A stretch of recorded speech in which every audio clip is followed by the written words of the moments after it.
খুবই দুঃখজনক হলো শ্রমিকরা জানেও না অনেকে যে এখানে এই ফান্ড দিয়ে তাদের সাপোর্ট দেওয়া যায়। আমি দৃঢ়ভাবে বিশ্বাস করি আমাদের প্রাইভেট সেক্টর, আমাদের ইকোনমির 82% কিন্তু জিডিপির প্রাইভেট সেক্টর লিড করে, এবং সেখানে আমি মনে করি এই সংখ্যাটা 450 না, এটা কয়েক হাজার হওয়া উচিত। বিসমিল্লাহির রহমানির রহিম। আজকে আমরা একটি বিশেষ ভালো অনুষ্ঠান বলবো আর কি। ভালো অনুষ্ঠান এই জন্য যে এখানে শ্রমিকদের কল্যাণের জন্য একটি অনুষ্ঠান। সেই অনুষ্ঠানে এখানে প্রধান অতিথি হিসেবে উপস্থিত আছেন আমাদের শ্রমিক কল্যাণ ফাউন্ডেশনের আমাদের চেক গ্রহণ একটি অনুষ্ঠান। এখানে প্রধান অতিথি হিসেবে উপস্থিত আছেন আমাদের শ্রম ও কল্যাণ কর্মসংস্থান মন্ত্রণালয় সহ যুব ক্রীড়া মন্ত্রণালয়ের মাননীয় উপদেষ্টা জনাব আসিফ মাহমুদ সজীব ভূঁইয়া, এবং এখানে আমাদের যে প্রতিষ্ঠান আজকে চেক হস্তান্তর করবে সেই প্রতিষ্ঠানের চিফ হিউম্যান রিসোর্স অফিসার আমাদের ম্যাডাম এখানে উপস্থিত আছেন সাইদা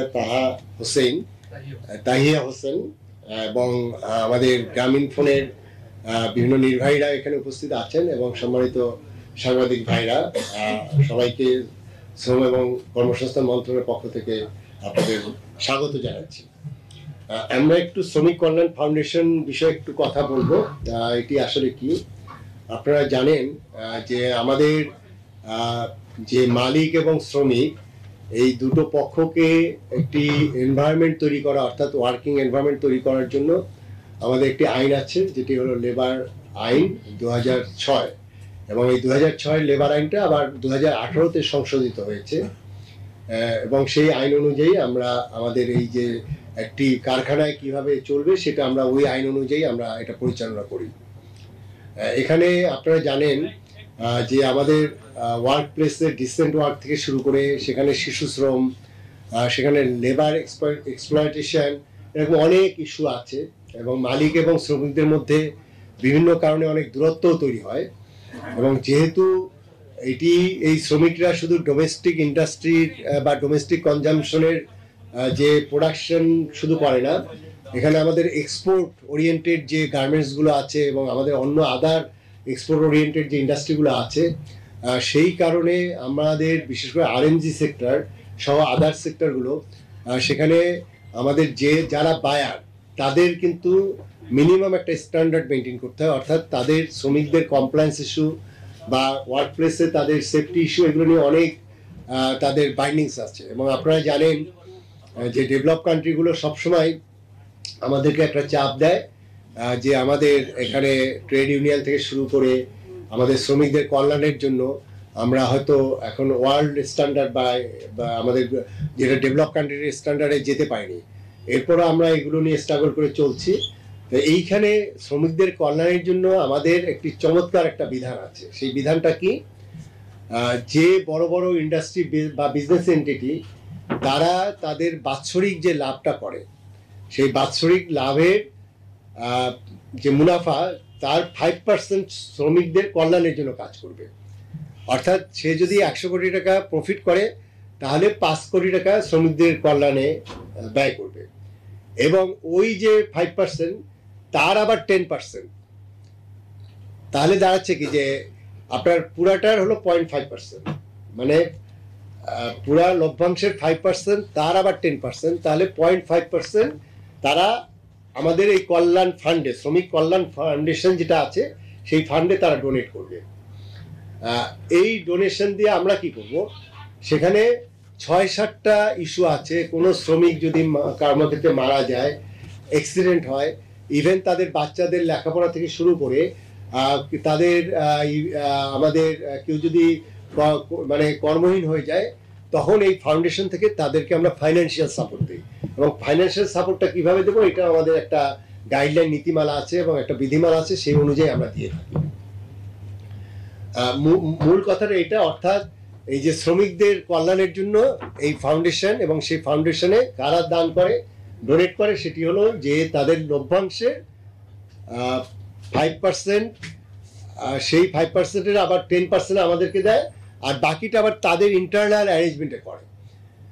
এই ফান্ডটা যদি সত্যিকার অর্থে পারফেক্টলি ব্যবহার হতো, তাহলে এই যে ইদানিং যে শ্রমিক অসন্তোষ বা বিভিন্ন জায়গায়, সেটা তো অনেকটাই আপনার কি বলবো যে স্তীমিত হতো, প্রশমিত হতো।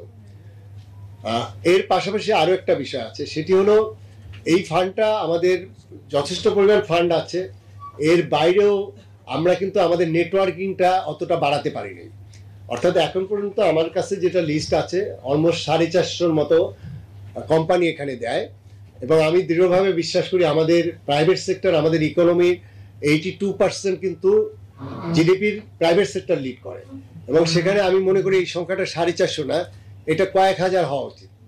এবং সেখানে সব কোম্পানি দিবে না, যাদের 1 কোটি টাকা ইকুইটি, ফিক্সড অ্যাসেট, যাদের 1 কোটি টাকা ফিক্সড অ্যাসেট, যাদের 2 কোটি আছে, পেইড আপ ক্যাপিটাল যাদের 1 কোটি আছে, এইরকম কোম্পানিগুলো দিবে। আমার দৃঢ় বিশ্বাস এটি 450 না, এটা কয়েক হাজার হবে।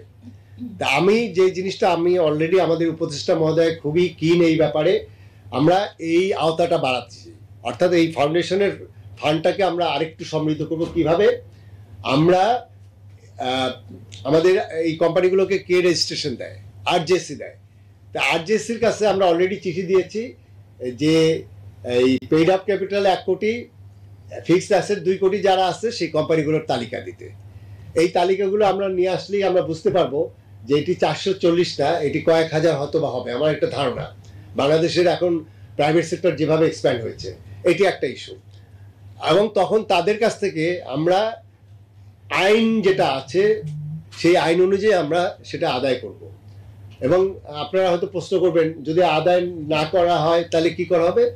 খুবই সিম্পল, তাদেরকে আমরা নোটিফাই করব, এরপরে তাদেরকে আমরা হয়তো বলবো যে তোমরা দেওনি, আমরা এটা হয়তো ডিসক্লোজ করব যে আমাদের এতগুলো কোম্পানি এই সরকারের এই আইনগুলো মানছে না। তাহলে তারা একটা, আপনাদের মাধ্যমে একটা চাপ তৈরি হবে। আর একটা খুব সিম্পল বিষয়, আমরা আরজেসিতে লিখবো, ওরা প্রতি বছর ওখানে কিন্তু তাদের রিটার্ন সাবমিট করতে হয়। আমরা বলবো যে এরা হলো ইয়া করেনি, আমাদের সরকারের এই নিয়ম মানেনি, অতএব তাদের কোম্পানির রেজিস্ট্রেশন বাতিল করতে। খুব সহজেই কিন্তু আমরা এটাকে আদায় করতে পারবো। আচ্ছা, এখন আপনাদের হয়তো একটা প্রশ্ন আসবে, এই টাকাটা আমরা কতটুকু ব্যবহার করেছি বা কি।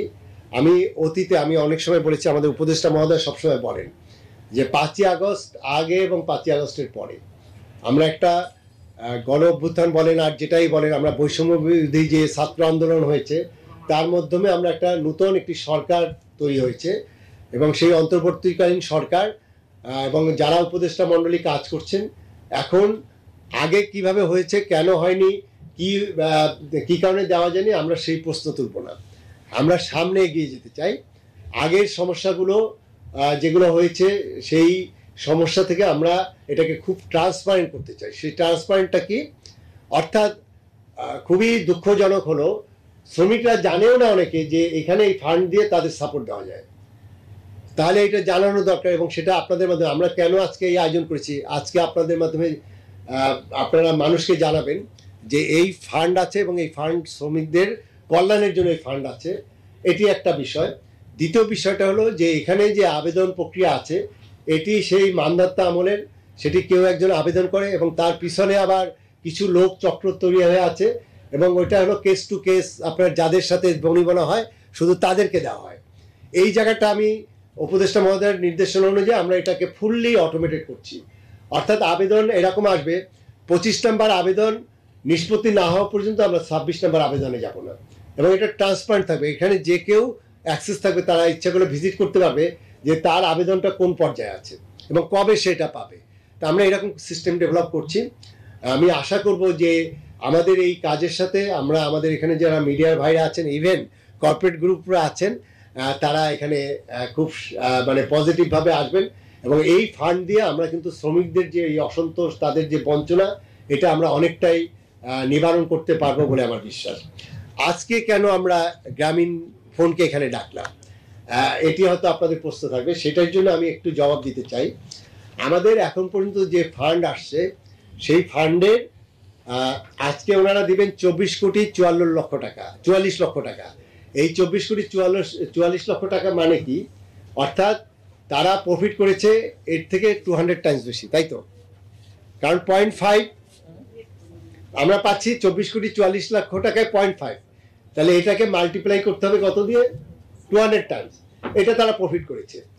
আচ্ছা, মাত্র 0.5% দিয়ে তারা আমাদেরকে কি দিয়েছে সেই টোটাল ফিগারটা বলি। এখন পর্যন্ত তারা প্রায় 39 কোটি 31 লক্ষ টাকা দিয়েছে এবং আজকে সহ তারা 263 কোটি 76 লক্ষ টাকা দিয়েছে। আর এই টাকাটা 273 কোটি 76 লক্ষ টাকাটা আমরা এ যাবৎকাল 440টা কোম্পানি বা প্লাস মাইনাস যে কোম্পানির এই টোটাল যে ভলিউম আমরা এখানে শ্রমিক কল্যাণ ফাউন্ডেশনে নিয়ে আসছি তার অলমোস্ট 1/4, অর্থাৎ 23 থেকে 24% মতো। অর্থাৎ গ্রামীণ ফোন তারা যে লাভ করে সেই লাভের যে 0.5% আমরা পাচ্ছি সেটি হলো আমার টোটাল ফাউন্ডেশনের তাদের কন্ট্রিবিউশন হলো অলমোস্ট 25%-এর কাছাকাছি। তাহলে কি হচ্ছে যে গ্রামীণ ফোনকে একটু জোরে একটু হাততালি দেওয়া উচিত, তাই না? এটা তো হাততালি পাওয়ার যোগ্য। আচ্ছা, এখন আমরা যে কথাটা আপনাদের মাধ্যমে কেন আজকে আমরা মিডিয়া কনফারেন্স করছি, এটার দুইটা উদ্দেশ্য আছে। এখানে যারা ভালো কাজ করছে তাদেরকে আমাদের স্বীকৃতি দেওয়া উচিত, উৎসাহ দেওয়া উচিত। এবং ওনাদের পিছনে আর একটা কোম্পানি আছে, সেটি হলো ওনাদের জাস্ট ইমিডিয়েট পিছনে তাদের আমি কোম্পানির নামটা বলছে, তারপরে যাই হোক, বিএটি, ব্রিটিশ আমেরিকান টোবাকো, তারা এই টোটাল ফান্ডের 10% দিয়েছে। তাহলে যিনি ফার্স্ট হয়েছেন তিনি 25% দিয়ে ফার্স্ট হয়েছেন, আর যিনি সেকেন্ড হয়েছেন তিনি 10% দিয়ে সেকেন্ড হয়েছেন। এখানেও কিন্তু বিস্তর গ্যাপ, অর্থাৎ তাদের থেকে 2.5 গুণ কিন্তু গ্রামীণ ফোন দিচ্ছে। আর বাকিরা আস্তে আস্তে অনেকে আছে, যেমন 1 লাখ 2 লাখ 5 লাখ টাকাও দিচ্ছে, এরকম মিলে 440টা কোম্পানি। আমি তাহলে এইটা তাদের স্বীকৃতি দেওয়ার একটা বিষয়, সেই জন্য আমরা আপনাদেরকে আহ্বান জানাচ্ছি। আর একটা বিষয় হলো এই ফান্ড সম্পর্কে মানুষ জানে না, এবং আমি আপনাদের মাধ্যমে এটি আপনারা প্রচার করবেন। প্রয়োজনে আপনাদের আরও যদি ইনফরমেশন লাগে, আমার অফিস খোলা আছে, আমাদের অফিসারদের অফিস খোলা আছে, এবং এটার জন্য আমরা একজন ডিজি আছেন, নতুন আমরা একজন ডিজি নিয়োগ দিচ্ছি, এবং সেখানে একটা অফিস আছে। আমরা এই ধরনের ইনফরমেশন সব অ্যাভেলেবেল করতে চাই। আমাদের মধ্যে কোনো গোপনীয়তা নাই। আমরা এই ফান্ড পেয়েছি, এইটুকু দিতে পেরেছি, আর এগুলো দিতে পারি না, কেন দিতে পারি না, এগুলো আমরা ওপেন করে দিতে চাই। আমরা ট্রান্সপারেন্ট থাকতে চাই। তাহলে কি দাঁড়াচ্ছে যে শ্রমিকরা যখন জানবে যে এটা তাদের অধিকার, সেই অধিকার, এই টাকাটা কিন্তু আমাদের কাছে কি আমানত। এই আমানত যেন আমাদের কি খেয়ানত না হয়। এই আমানত যাতে আমরা যাদের এটা হক আমরা তাদের হাতে তুলে দিতে চাই, এবং সেটা আমরা ট্রান্সপারেন্ট ভাবে দিতে চাই।